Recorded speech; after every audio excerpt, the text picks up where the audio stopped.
So yung mga master, bali ipapakita ko lang sa kung ano nga ba yung diskarte kung paano tayo mag-wire pulling. So since na wala tayong wire puller, so gagamit lang tayo rito ng kawad. So sa kawad mga master, isa sapat na ito para may pasok natin dito sa ating tubo at saka masabitan natin ng ating wire. So outlet muna yung bibirahin natin. So may outlet tayo rito, so back to back yan hanggang dito sa kabila. Bali dediretso yan mga master dito sa pataas, ganito sa box na rin. Yung ating mismo pull back, so hindi ko siya dinare sa ating panel gawa ng may stress yung ating tubo. So kailangan na meron tayo rito square box para sa ilan ng ating wire. So yun yung purpose niyan. So simula araw sa ating box, so umikot siya rito sa ating biga pababa sa ating panel. Okay. So dito naman ay ito yung kawad natin. So discarded natin ito mga master ay yung pinakang dulo ng ating kawad. So bali gagawin nyo lang rito isa itutupi natin. So sa pagtupi, ganyan na rin lang yan. Yan. So okay na yan. Or pwede nyo pang itupi ng isa pa para kung gusto nyo maganda. Ayan. Baliktarin nyo ulit. Katupi. Tapos itupi nyo ulit isa pa. Bali tatlong tupi.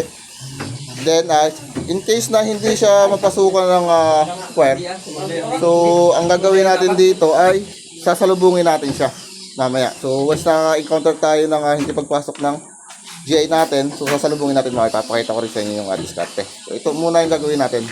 So pasok ko muna siya rito sa ating tubo.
So ayun mga master, bali hindi natin siya may suksok. Ngayon ay sasalubungin po natin siya. So sa pagsalubong niyan, ayan, so kailangan susurpresahin sa kabila.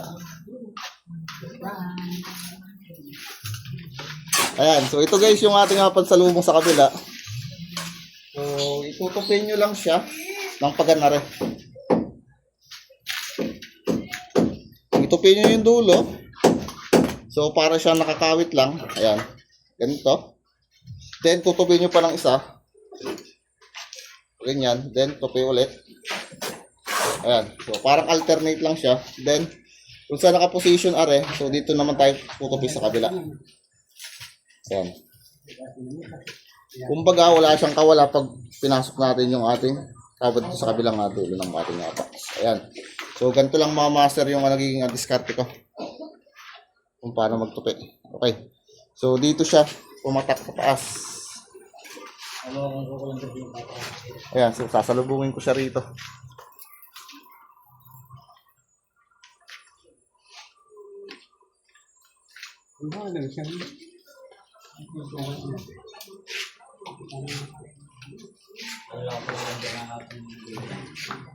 Ay, ito baga bangko. Pero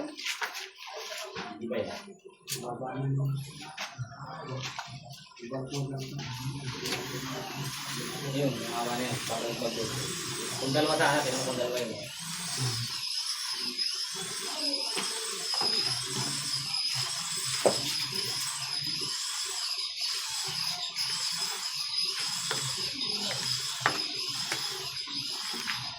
So ito mga master, bali papakita ko sa inyo. Ayan. So sinalubong na natin, kung makapansin nyo is wala siyang kawala rito. So nakakawit siya. Ayan, so tatanggalin ko. Ayan. So ganyan lang mga master in case na hindi mapasukan ng wire yung ating tubo. So sasalubungin nyo ng ganitong style. Okay?